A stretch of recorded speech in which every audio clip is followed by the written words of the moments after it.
Good morning बच्चों। मौर्य साम्राज्य में अब तक हमने पढ़ा था चंद्रगुप्त मौर्य और बिंदुसार के बारे में। अब हम आगे पढ़ते हैं अशोक के बारे में। अशोक 273 ईसा पूर्व से लेकर 232 ईसा पूर्व।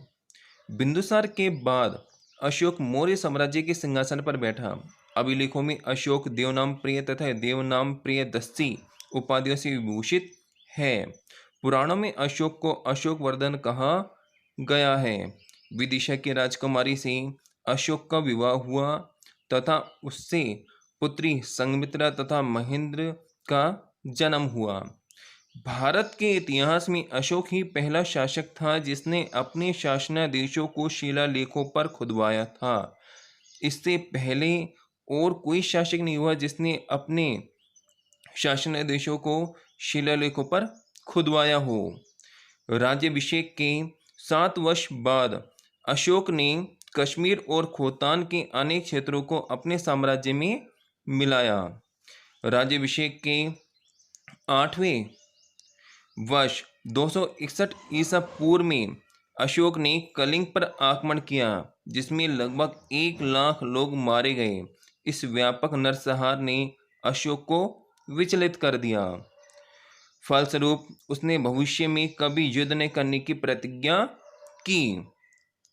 उपगुप्त के प्रभाव में आकर अशोक बौद्ध धर्म में दीक्षित हो गया और उसने भीरी घोष के स्थान पर धम्म घोष अपना लिया।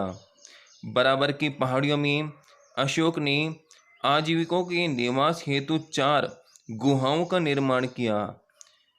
पहली है सुदामा, दूसरी है चापार, तीसरी है विष झोपड़ी और चौथी है कर्ण। रुम्मनदेही अभिलेख से विदित होता है कि अशोक ने भूमि कर की दर 1/6 से घटाकर 1/8 कर दी। अशोक ने स्वयं को बुद्ध शाक्य कहा है। बब्रू शिलालेख के अनुसार अशोक ने बुद्ध के त्रिरत्नों बुद्ध, धम्म और संघ के प्रति अपनी आस्था प्रकट की। धम्म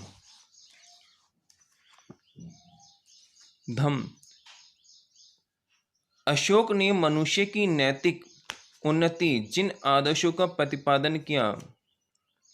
अशोक ने मनुष्य की नैतिक उन्नति हेतु जिन आदर्शों का प्रतिपादन किया उन्हें धम्म कहा गया।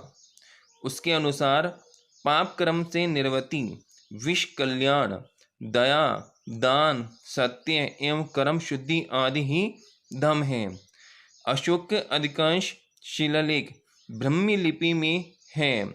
पश्चिमोत्तर भारत में कुछ अभिलेख खरोष्टी लिपि में लिखे हुए भी प्राप्त हुए हैं।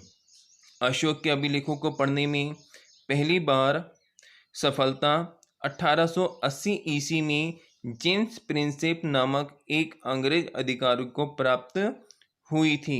इससे पहले किसी ने भी अशोक के शिलालेखों को नहीं पढ़ा।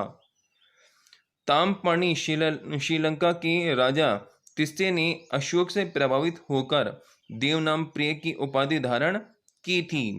अशोक के पुत्र महेंद्र बोधि वृक्ष का एक भाग लेकर वह श्रीलंका गया।